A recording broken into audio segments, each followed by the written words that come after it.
Our last guest tonight says of himself, "I wanted to go looking for new ideas blowing in the wind and to function better on Earth as a doctor and as a human being." He may be, to me, the embodiment of showing up. Would you give your warmest welcome, please, to Bertrand Piccard.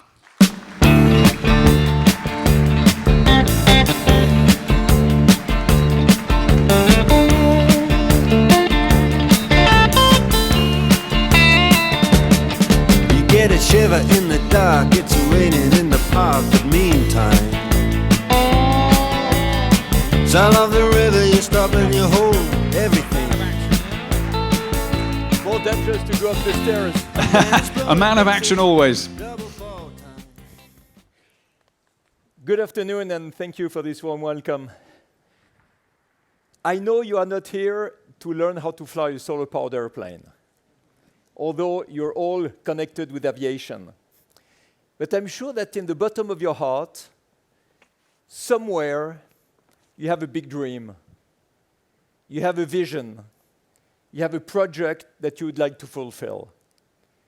And maybe like me, you have noticed that each time we speak about big dreams around us, we hear people who tell us it's impossible. And then we ask, but why do you think it's so impossible? And the answer usually is the same, because it has never been done before. And this is the most stupid answer we can ever get. The most stupid one, because it should be exactly the other way around. It's precisely because something has never been made that we have to try. Otherwise, it will always remain impossible. But now the question is, when we try, how do we succeed? And I think the first step is to understand that the impossible does not stand in the reality. The impossible stands in our way of thinking. With all the certitudes, habits, convictions, beliefs that we have learned, which means that we will project the future as the extrapolation of the past, which is completely wrong, because the future is always disruptive, which means that we have to be disruptive also. So each time we want to achieve the impossible, we have to analyze in our own way of thinking what we have to change. I'm going to give you a couple of examples. When the father of my grandfather installed the first telephone in Switzerland, he was a professor in the university. He made a demonstration, called all his colleagues, turned the handle, and called his wife to say he would be late for lunch. So that was not new, but the way to announce it was really new. And all the colleagues around said, "It's very nice, but it has no future." Why that? These guys were not stupid. What was in their head the limit to the fulfillment of a new dream? It's the fact that people in those days believed that if you needed to call someone, you would need to pull a cable between the emitter and the receiver. And to make it global, it means to put a cable between every house and every house in the world. Even houses of people you don't know yet, because maybe one day you will need to call them. It makes billions of cables. Of course, you could not even see the sky. So it's not practical. What was the change in the paradigm? It was the invention by a Hungarian engineer that everybody forgot of the operating center. From that moment on, you could have only one cable from a house to an operator who would then connect the people together. So you see that the man who made the revolution in telecommunication is not the inventor of the telephone. It's the one who changed the way of thinking, who changed the paradigm. When you look at the big adventures in the world of exploration, like walking on the moon, like climbing the Everest, like flying in the sky, those were not new ideas where suddenly there was an invention. Not at all. They were dreams of humankind for thousands of years. What was the paradigm change that allowed them to happen suddenly in the beginning of the 20th century? You will say technology. Yeah, for the moon landing, yes. And I know NSC was involved in making this mission happen. It was technology. But for the rest, it was not technology at all. The first airplane from the Wright brothers was made out of wood and cloth. It means that the Egyptians could have flown from the top of their pyramids 5,000 years ago. Why didn't they do it? Because it was prohibited by the mythology. Only the gods were allowed to fly, and the birds who were the holy animals. In the Renaissance, when Leonardo da Vinci made models of airplanes that could have flown, he was not stupid enough to try them. He would have been tortured and burned by the church. The Nepalese, the Tibetans, they had the Everest in front of their eyes for centuries, but it was prohibited to profanate the holy mountain. So what happened in the beginning of the 20th century? The paradigm shift was psychological. Explorers decided to break the rules. And explorers are made to break the rules.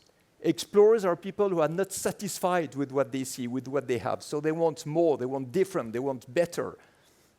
So in 66 years, which is extremely short in the history of humankind, you have the first airplane, the North Pole, the South Pole, the Everest, and the Mariana Trench. And then the moon. Showing what? Showing that innovation does not come when you have a new idea. Innovation comes when you get rid of an old belief. And then you have the spirit and the heart empty enough to welcome something new that you can start to develop. When I had the dream of flying around the world in a balloon, it was exactly the same. The specialist told me, we see that you are a small beginner in the world of ballooning, you have no idea.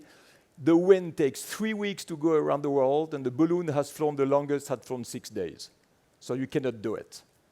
Okay, presented like this, what can you do? Nothing.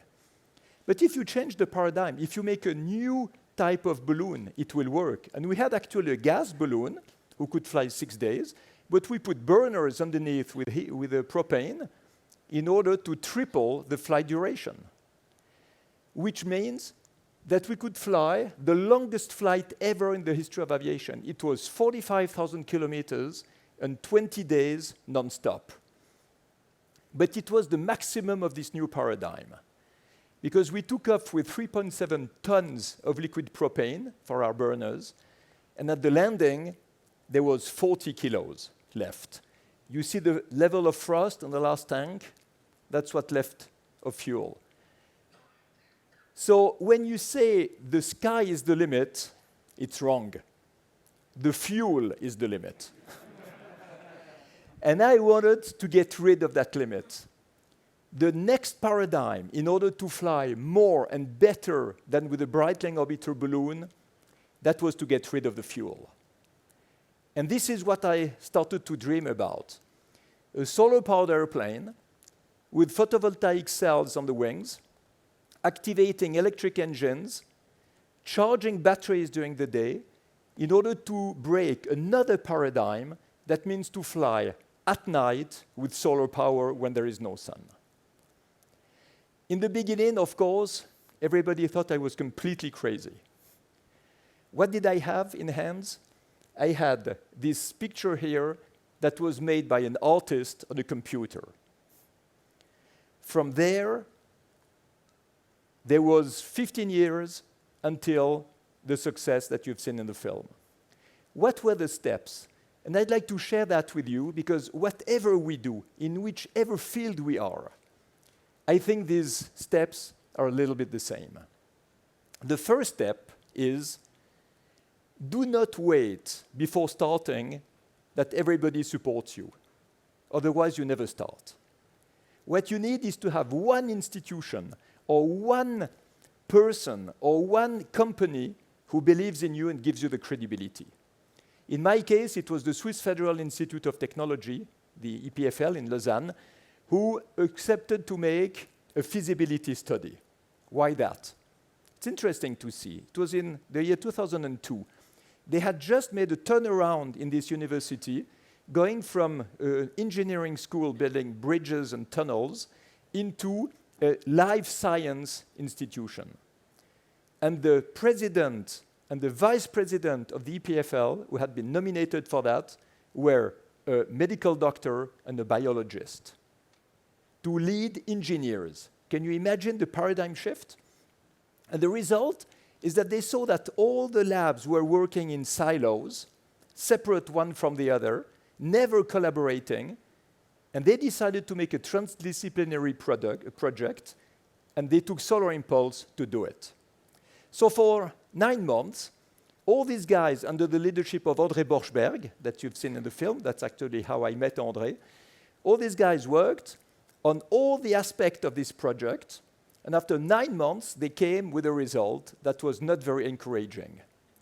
We had to make an airplane that was 72 meters in wingspan, that's bigger than a jumbo jet, for the weight of a family car and the power of a scooter. For the one who know about aviation, you see that it is completely outside of all the flight domain that has been allowed by technology until then. When I heard that, I said to the guys at the EPFL, we need to make a press conference immediately to announce that we're going to fly around the world. And they looked at me and they said, hey, Bertrand, slow down, slow down. Don't you think it's a bit too early? We have nothing. We have no technology, we have no money, we have no team. Why are you going to announce it? And I said, if we don't announce this project now, we will never make it a success. Because what will happen? We'll go back in our lab, in the small office. We're going to work to try to make this airplane happen. And at the first big problem, we'll give up. And it will be so easy and so tempting to give up because nobody will know that we're doing it. But if we announce it, it's going to be impossible to give up. And they accepted the idea. We made the press conference. In the evening, there were live pictures of our artist view of Solar Impulse on TV. And I remember I said to André, now we are condemned to succeed. And it's true that if you have a big project, you need to burn the bridges behind you in order to be obliged to continue. So here we were on the way for this project in our small office, and we needed to make a team. And if you want to make a team, there is one big mistake to avoid. Never take people who think like you. Never take people who have the same opinion, who share the same experiences. It's useless. It's 1 and 1 equal 1. You can add as many people you want in the team, and then you are very happy because everybody thinks the same than you, and you feel proud. But it's useless. There's no creativity at all. What you need is to work with people who are completely different. And this is what I noticed with André. During the feasibility study, André and I never agreed. And it's normal. He's a jet fighter pilot, I'm a balloonist. He's an engineer, I'm a psychiatrist. We could not agree.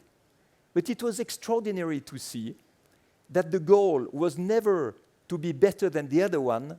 The goal was to be better than ourselves. Which means that there was a fantastic stimulation to make 1 + 1 = 3. André, me, and both of us. His experience, my experience, and none of them were enough to fulfill this project. But the third experience we're building together, this was enough to continue. And we had to show the example. So all the people were hired were people who came from completely different backgrounds. Even the head of the workshop was a gardener, because he was known to make very, very light and efficient airplane models out of wood. All the guys there were bringing a piece of the puzzle.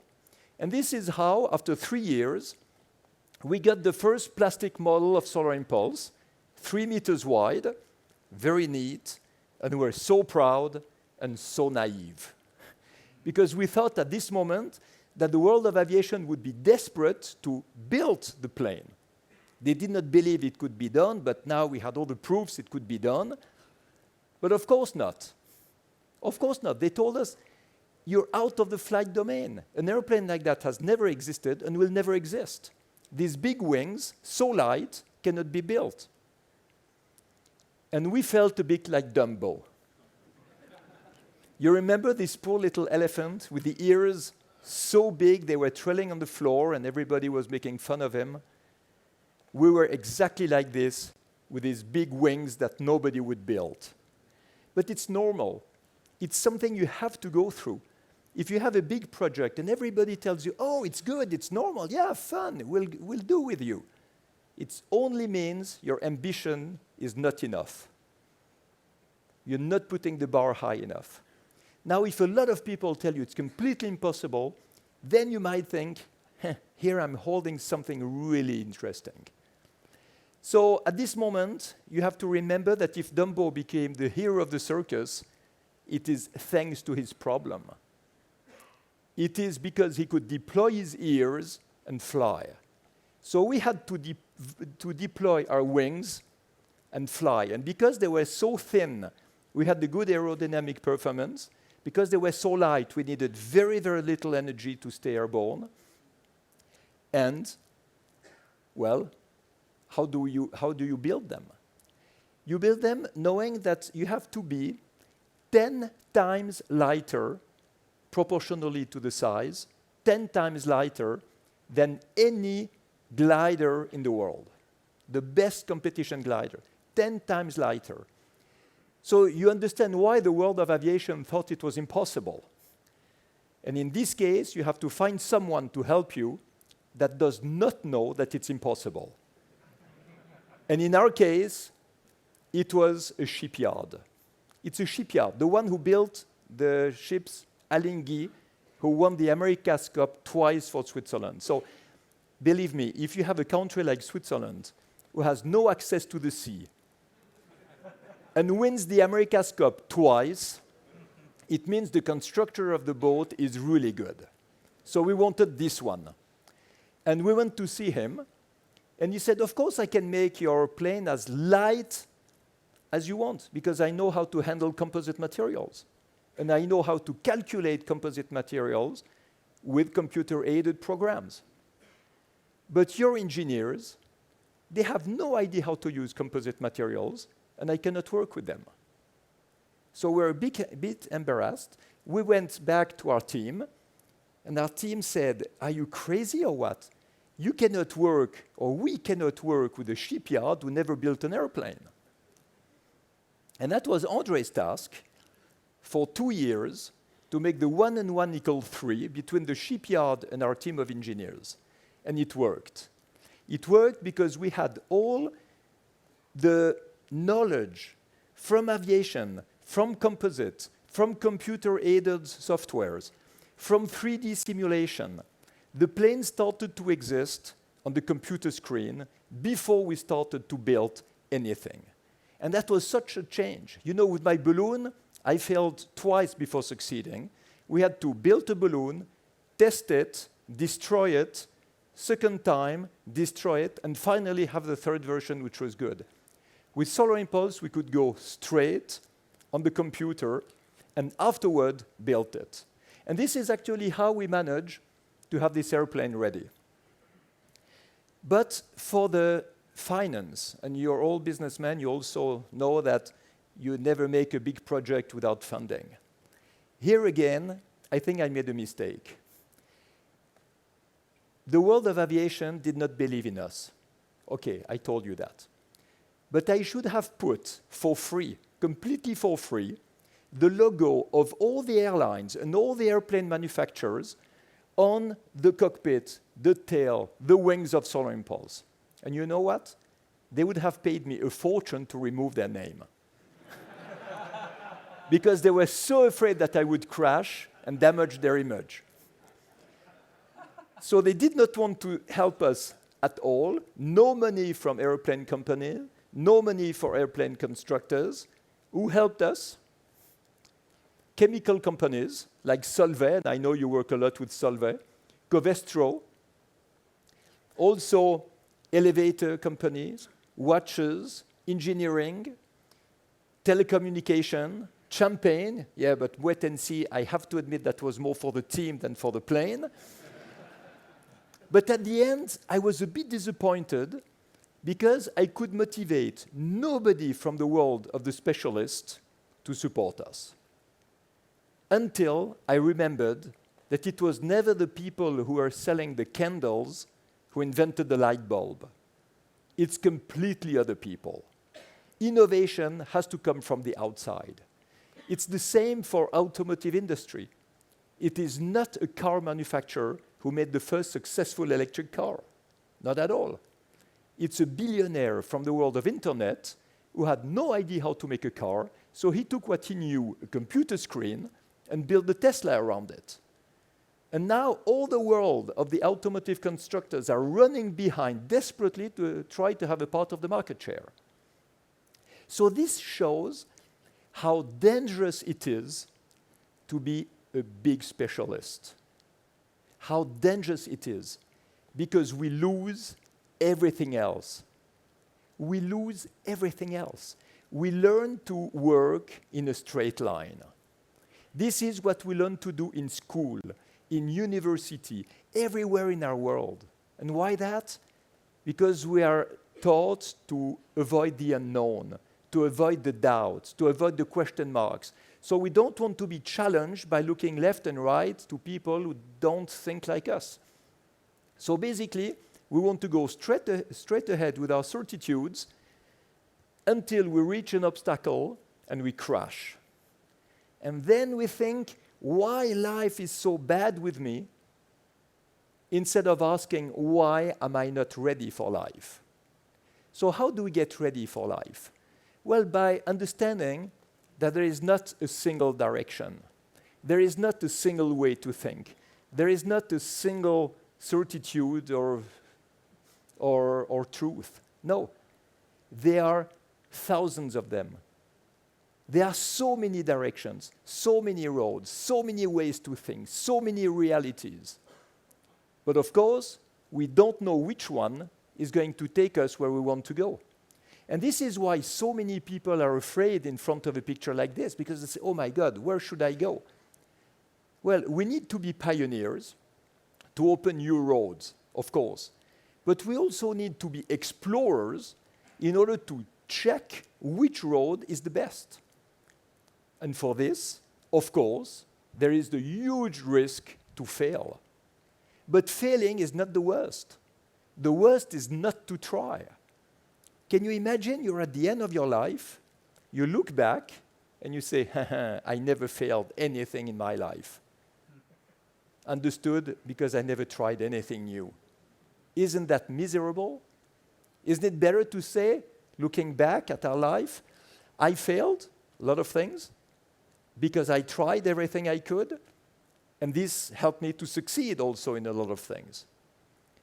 So, of course, all these directions that we have in life have to remind us that the only thing we can learn comes from people who don't think like us, who have another experience, who have another culture, another religion, who come from another part of the world. And then we can try other ways to think and take other decisions and other options. In other words, ballooning becomes a philosophy more than a sport. A philosophy that allows us to change altitude to find better directions. And this is why I love ballooning. Just imagine, in a balloon, you are pushed by the wind, exactly like life is pushing us. The balloon is pushed by the wind at the speed of the wind in the direction of the wind. And you can pray, swear, or cry, or shout. It will never change anything in the direction of the wind. You're a prisoner of the wind, like we are a prisoner of life with our fears, with our anxiety, with the reaction of the customers, with the problems with the authorities, with political decisions, with accidents, with sicknesses, love, failure, crisis, all that. We're prisoners of this, and we are pushed to the unknown. But what we learned from ballooning is the fact that the atmosphere is made out of a lot of different levels where the wind is always different. You have different directions for every level of wind in the atmosphere, which means that if you want to fly more to the left or more to the right, you need to fly higher or lower. So suddenly, you understand that to change your direction, you need to change your altitude, and you think in 3 dimensions instead of just 1 or 2 dimensions. It becomes really interesting, because then, if you do that in a balloon, you can do it in life.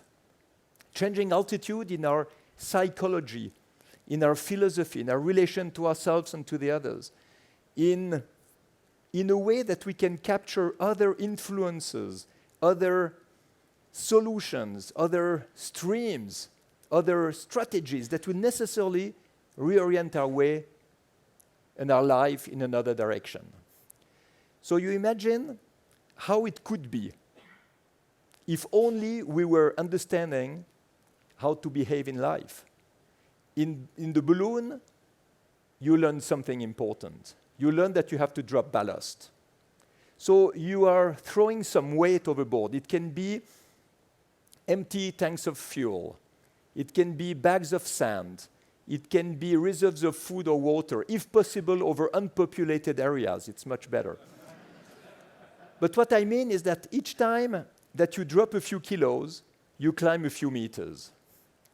And you write down from low level to the maximum altitude in your logbook for every altitude that the altimeter is giving you, which is the direction that the GPS is showing. And at the end, when you have monitored the entire atmosphere for the first time in your life, you have an absolutely reliable vision of the future. The future becomes predictable. You know exactly for every altitude which direction you will have. So you bring back the balloon at the altitude where the direction is the one you want to reach. Why don't we do that in life? We could do that in life. But we have to drop our ballast. And in life, what we don't understand is how much ballast we have. What's our ballast? Safety, certitudes, habits, beliefs, convictions, exclamation marks, paradigms, dogmas, all these things that we learn to keep on board because we believe that it makes us stronger. But it doesn't make us stronger, it makes us heavier. So the first thing that we have to do before we take any decision, before we give any answer, is to see which ballast we have to throw overboard in order to have the right direction. Because to be honest, very often we just reproduce what we have learned. We all know how important it is for a computer to use the software. But we as human beings are using softwares also. We are programmed by life, programmed by our habits, by our certitudes, to always answer the same thing in the same situation. So where's the possible evolution? Not a lot. We just do more of the same. So each time we have to answer or take a decision, hop, we go on the straight line. And then we have to stop and say, okay, normally, I would do that. What else could I do? What would become my life if I was thinking the other way around? The other extreme, the other opposite. So I'm not saying the other opposite is always better, but what I mean is that between the two extremes, we have thousands of different options, thousands of different choices and decisions. And one of them is most probably better than the one we had at first. So maybe you will say, okay, this is obvious, we all do like that, we always test all the options. So let me ask you a few questions. In politics, do we have to vote left or right? In international policy, do we have to support Israel or Palestine? In social regulation, should we reintroduce death penalty or not? Should we make drugs legal in school or not? I could push the provocation very far. But as soon as you answer in your head with an emotion, of course yes, or of course not, you are not free. You are just holding your ballast, you are just on the straight road, and you're missing everything else. So it's extremely interesting to be challenged by all these provocations and think, okay, today, I have been thinking this way for the last years. What could be the other way to think? And everything we believed until now can be challenged. Sometimes we have to keep it on board. After thinking, should I throw it away? No, it's still good. Let's keep it. We did not throw everything as ballast. We kept the parachute. We kept the GPS. There is a few ballast we have to keep on board. But beside that, we have to be ready to drop everything in order to have the best direction in life. And this is how life, by throwing away the certitudes, this is how life can become a firework. For every sparkle of light, there are different directions. And what can we call entrepreneurship? What can we call crisis management, innovation, creativity, adventure, exploration, pioneering? It is each time we explore this vertical axis. Each time we try all the ways of thinking, all the different visions of the world, until we find the one that brings us in the best direction. We can do that individually. We can do that in a company, in a big corporation. We can do it politically, and we can do it socially. And an example of that is the huge topic that everybody is talking about now, which is climate change, which is protection of the environment. What would be the implementation of this way of thinking in ecology? Well, what was the straight line? You always have to ask to yourself, what's the straight line? What is the paradigm? What have we been thinking for so long that did not work? Well, in the last 50 years, the green parties have said that if we want to protect the environment, it's going to be very expensive. It will require a lot of sacrifice in mobility, comfort, growth, wealth, and of course, nobody wants that. Nobody wants to pay a lot of money and make a lot of sacrifice today in order to protect the environment for tomorrow. So basically, what's the opposite? What would be the other way around? It would be to say, protection of the environment is profitable, requires no sacrifice, and is the biggest market opportunity of the century. Does it work or not? Well, I was thinking about that a lot when I was flying with Solar Impulse across the oceans. You imagine an airplane in which you can fly as long as you want. The sun gives you enough energy to fly day and night. We had flights of 3 days, 4 days, 5 days in a row. And when I was flying like that, I was looking at the sun and thinking, that's amazing. It's my only source of energy.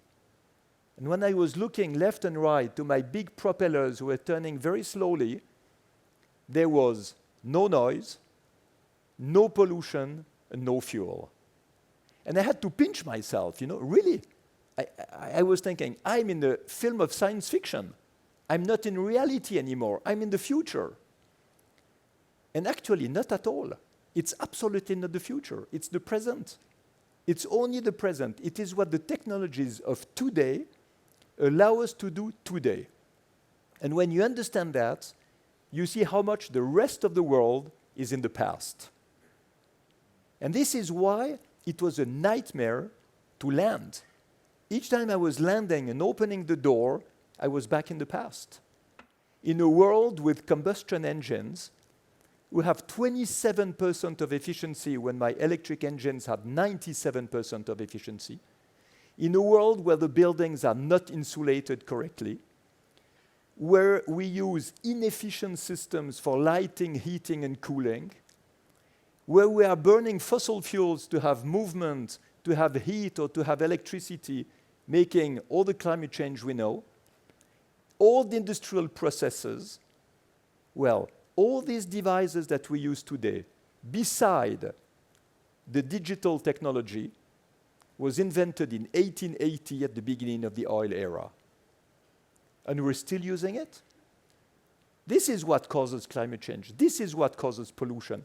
It's the inefficiency. Between 50 and 75% of the energy that is produced is lost and wasted. Of the food that is produced is lost and wasted. Of the natural resources we use are lost and wasted. This is the real problem.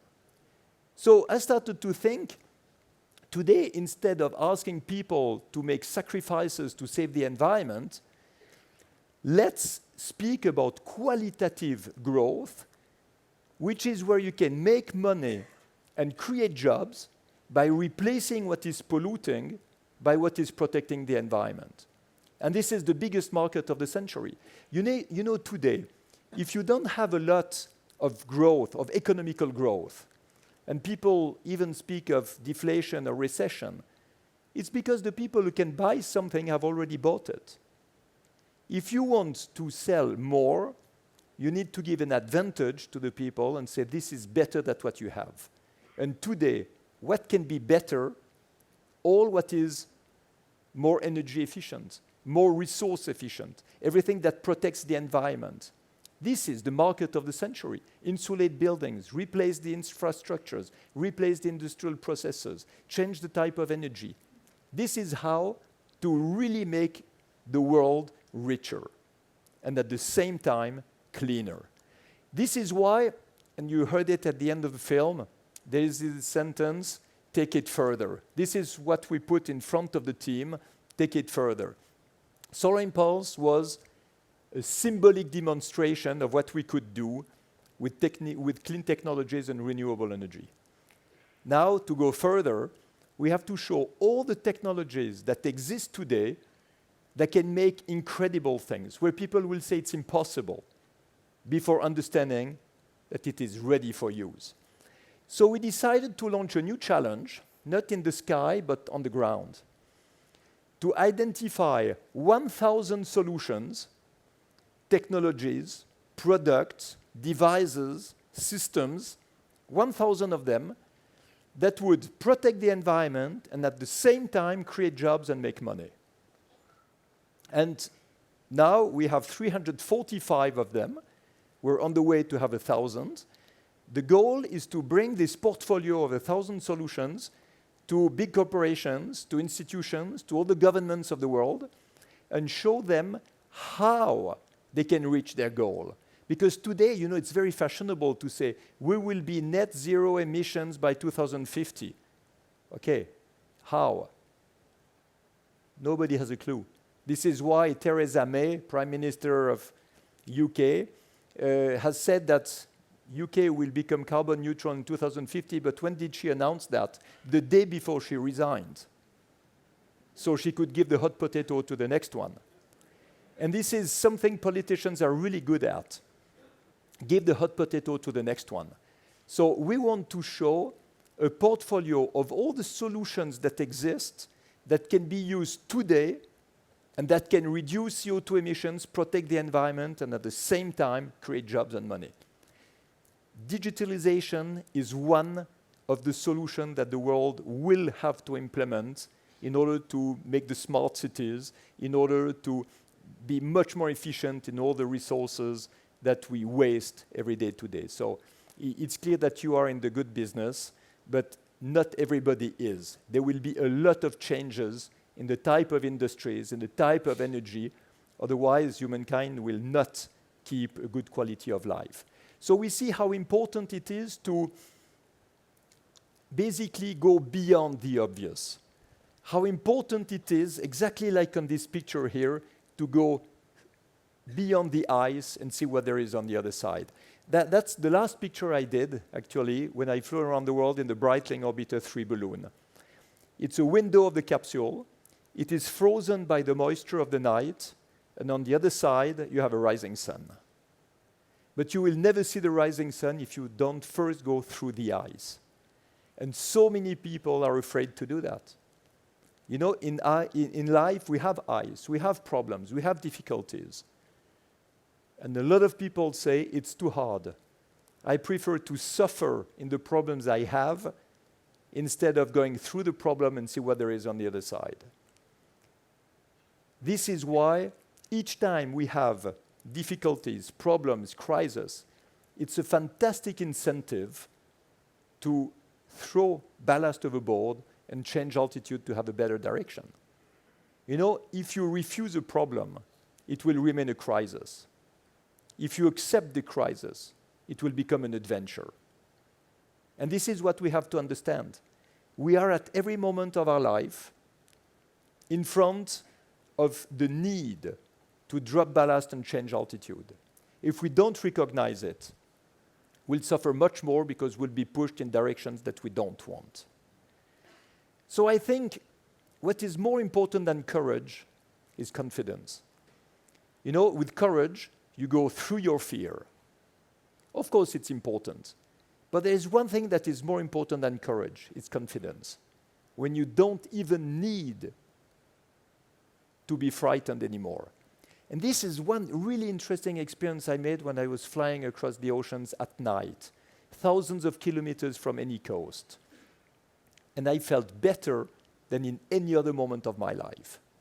And I was thinking, how is that possible? And it was possible because I was cut from all my habits, from all my references. I was just obliged to find inside of me all the resource and the performance and the confidence to continue. And in these moments, you gain confidence because you see that human beings have everything they need inside of them. If only they are obliged to go and meet themselves in order to find these resources.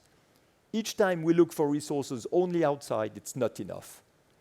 When we're obliged to look for resources inside of us, then we find what we need.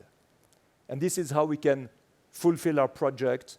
This is how we can go through life and make it a fantastic adventure.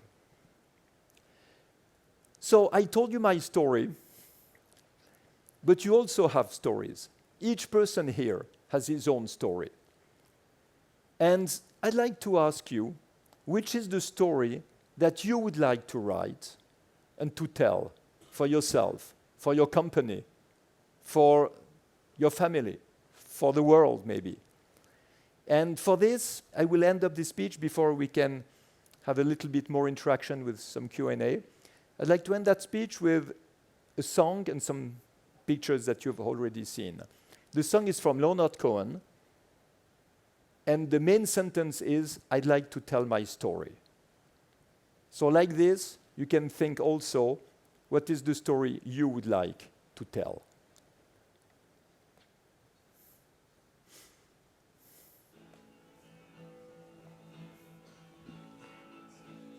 A bunch of lonesome and very quarrelsome heroes were smoking out along the open road. The night was very dark and thick between them. Each man beneath his ordinary load.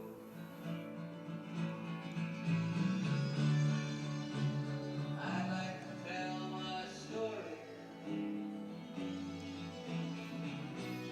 Said one of them so young and bold.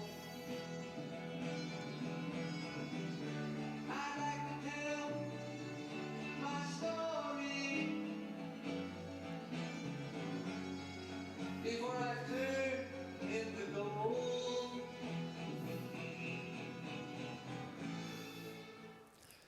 What is the story you would like to tell? What would be worth for you investing time and effort, even years of your life, to try, to fail, to try again, to have people pretending it's impossible? Where is your dream, the one you have forgotten or even never dared to try? How are you going to make your story happen? Adventure is just a state of mind in front of the unknown, the doubts and the question marks of life. Of course, we all prefer a clear and easy future, but life isn't always like that. So often we have to scratch the ice that hides the next sunrise, and we are desperate to go through the turbulence and crisis of every day in order to find harmony and balance. What is the altitude that you would like to reach in order to find the right direction? Let's take a moment to be aware of our convictions, our beliefs, our habits. Do they help us to reach our goal? To be creative? To be innovative? Are we ready to throw them overboard as ballast? To change altitude? To change direction? To be free, not just free of doing everything we want, but being free to think everything we want. To think in every possible direction. There has been incredible adventures in the 20th century, but our life is the most challenging adventure of all. How are we going to make it happen? How are we going to make it a success?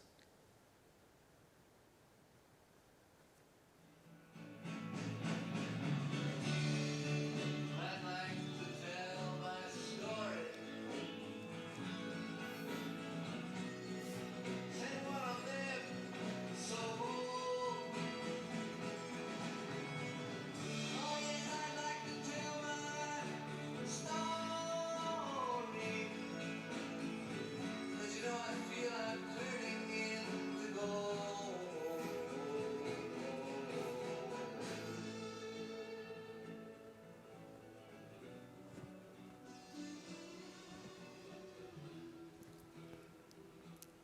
I wish you a very successful adventure in the winds of life, a lot of pioneering spirit, a lot of new directions. Good luck to all. Thank you.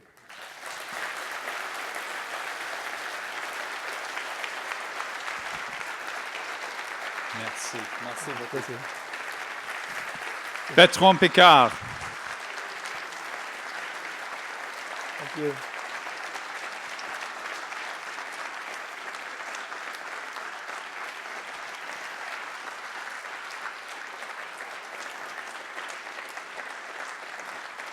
And you are happy to stay for a couple of moments and receive some questions. With pleasure. Wonderful. Absolutely. So, yes, we're going to take a couple of questions from you. If you have something in mind, keep it in your mind. I'll be asking you momentarily. Not certitudes, altitudes, that we might turn our crises into adventures. You have lived such a life of adventure, it's hard to take in. As I was reading your biography, I was boggling at all the things you've done, how much ballast you've dropped to get higher. I want to ask you first, how, if being in the cockpit of that aircraft was the moment furthest from everything you felt most at peace, how do you get back to that now, you personally? Back to that feeling? Yeah. By every challenge in life. You know, adventure is not something that is extraordinary in the sense of outside of, or let's say spectacular, or let's say maybe like this. Adventure is not something spectacular. It's just something outside of the normal way of thinking, which means that every day I'm confronted with a lot of situations where I have to drop ballast and change altitude. And the paradox is that in the beginning, I was doing these adventures because I thought it would bring some excitement in life. And now I understood that life itself can be exciting if you have this type of spirit. So each time I'm speaking with innovators who have new solutions for the world, each time I'm speaking with heads of states who are completely stubborn and don't see the reality in front, or each time each time it's a challenge. You meet people and you need to make a relation, try to make 1 and 1 equal 3. It's fascinating. And today, with all the climate conferences, the political meetings and all that, it's every day challenging, like in Solar Impulse. Yeah, exactly. I mean, you must feel like you have to. Do you have to pace yourself or manage your own well-being as you're dealing with all these pressures? You're taking on the biggest world challenges now in your imagination. How do you cope with that? When you have a problem, you have to dilute it into a bigger tank. So if you are shrinked into your way of thinking and into your body, and you have a problem, it takes all the space. If you have the awareness of the present moment when you are existing into your body, you have so much more space to deal with the problem, and the problem becomes a much smaller part of the reality than if you completely focus on it. So finally, no, we have to be really technical in life. We need to be really bringing all the technologies.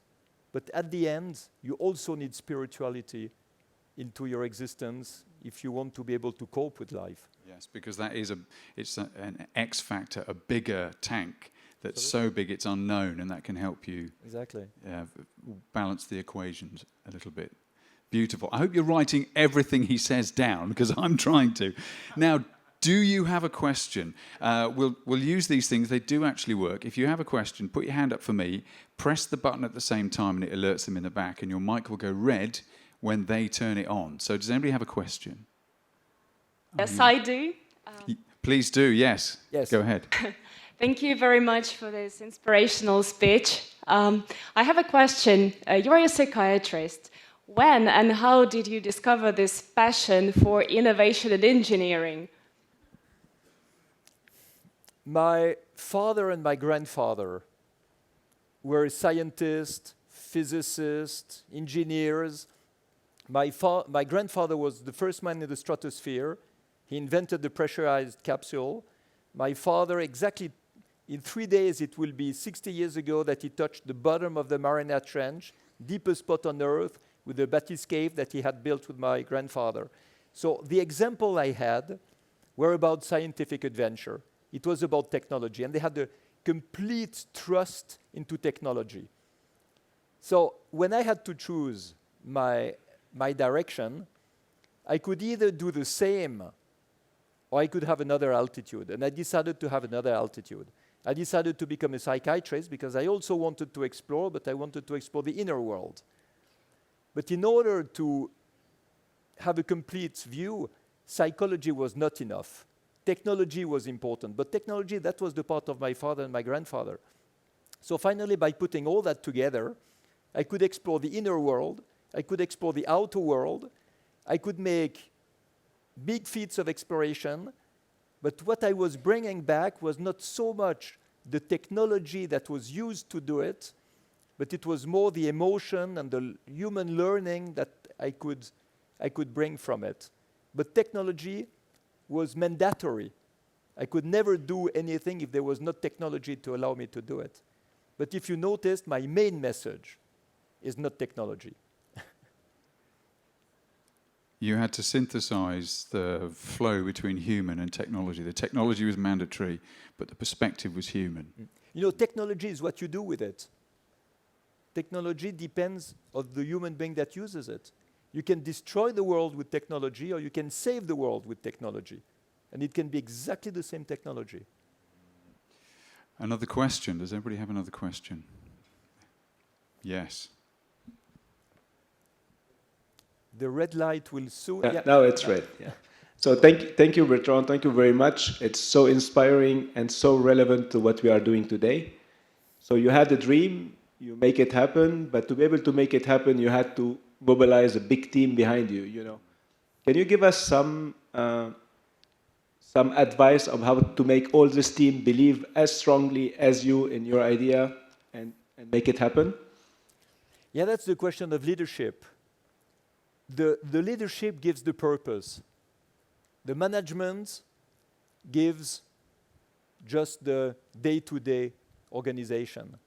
And I really understood that when I was walking in the street in Zurich in northern Switzerland 10 years ago. It was the beginning, well, let's say it was the middle of the construction of Solar Impulse 1. And a pretty young woman in the street started to scream at me and say, I know you. You are Solar Impulse. I hate you. And I say, oof, what did I do? Tell me, explain me why you scream at me. And she said, because of you, I lost my boyfriend. I say, come on, what happened? And she said, my ex-boyfriend, he's your chief engineer. And I couldn't see him anymore. He was with his computer. He was working all the time, the weekend, the evening, the holidays. I could never go to the movie show, never go to the restaurant. I say, yeah, of course, I'm sorry, but did you tell him you wanted to see him more? And she said, of course I told him. And you know what he answered? He answered, if you want to change the world, you have to make some sacrifice. But How romantic. But you know, what is fascinating is that this engineer, he knew that his job was not to calculate a structure, to weld electric wires, or to glue composite together. His job was to change the world.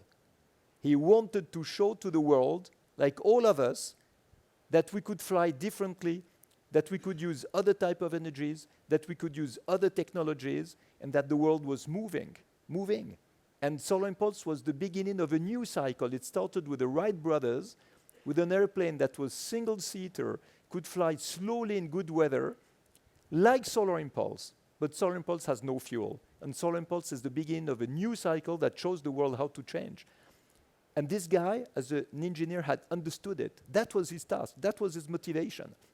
And the entire team was motivated by that. They were fascinated to see that they were bringing another vision, another way of thinking to the rest of the world. And if you can introduce this type of purpose in your company, then it makes a team that is absolutely solid and unbreakable. I am conscious we could ask you questions all afternoon. I would like to. I think I have my airplane only tomorrow morning, so continue. Well, there's a party tonight, and I'm conscious of that too, that maybe we can collar you and chat in person. I have one last question, and it might be obvious to some of you that no one said it yet. Is it true that your family name and its incredible heritage over the last 3 generations is the main inspiration behind the name of a character which has a brand new television series airing at the end of this week for the first time? Is your family the original family of Jean-Luc Piccard? Yes, but I will explain you how. Go on. When my grandfather made the first stratospheric flight, he had twin brother, identical twin brother, who was living in the US, in Minnesota. And he made the first stratospheric balloon for the United States. And he invented a lot of things. He was a genius guy also, like my grandfather. And the creator of Star Trek took him as the example for Jean-Luc Picard and gave a slightly different name because it was Jean-Félix Piccard and double C at Piccard. That's right. And he made Jean-Luc Picard with single C. And my cousin asked him, but why did you write the name differently? And the answer was a typical American answer, because I was afraid that your family would sue me if I took exactly the same name. And we said, we're never going to sue you. It's fantastic to have Jean-Luc Picard carrying on the adventure of Jean-Félix Picard, who was my great-uncle. And you even have something reminiscent of his striking looks as well. I can completely picture you in the center seat of a Galaxy-class starship in the 24th century. It has been an honor to meet you, and it's been a joy to hear some of your story. Bertrand Piccard, merci beaucoup. Thank you. Bertrand Piccard. Thank you. Thank you.